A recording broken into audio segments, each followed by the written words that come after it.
एक छोटे से शहर में सलमा बेगम अपनी बहू आयशा के साथ रहती थीं।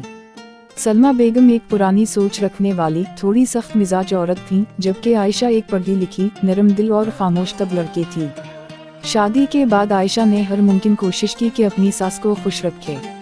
सुबह जल्दी उठकर नाश्ता बनाती, घर की सफाई करती और हर वक्त अदब से बात करती। लेकिन सलमा बेगम को बहू की हर बात में खामी नजर आती थी।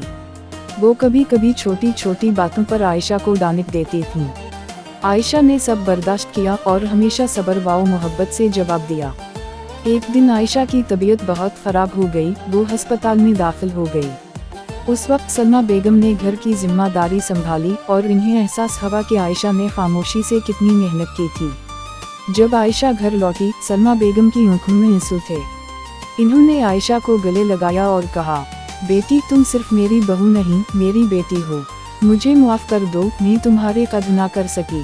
आयशा भी रो पड़ी और यूं दोनों के दिल मिल गए। डैश डैश डैश सबक, रिश्ते निभाने के लिए सब्र, मोहब्बत और बर्दाश्त जरूरी है। बाज़ औक़ात खामोशी सबसे बड़ी ताकत बन जाती है। अब सलमा बेगम और आयशा के दरमियान एक नया रिश्ता कायम हो चुका था, मोहब्बत और एतमाद का। सलमा बेगम ने घर के हर काम में आयशा का साथ देना शुरू कर दिया।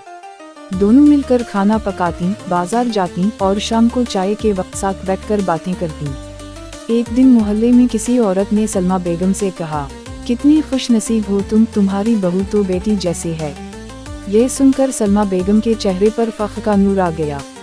कुछ ही दिनों बाद आयशा के मैके से उसकी मां आई। सलमा बेगम ने उसका बहुत इज्जत व एहतराम से इस्तकबाल किया। आयशा की मां ने हैरत से पूछा, बेगम साहिबा आपने आयशा को इतना अपनाया कैसे?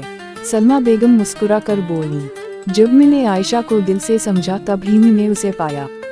वो सिर्फ बहू नहीं, मेरी जिंदगी की रोशनी है।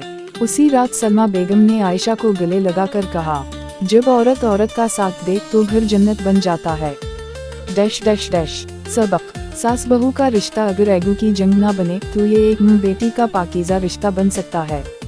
इज्जत, एतमाद और खुलूस हर रिश्ते की बुनियाद हैं। घर में सब कुछ खुशगवार चल रहा था, लेकिन जिंदगी हमेशा एक जीन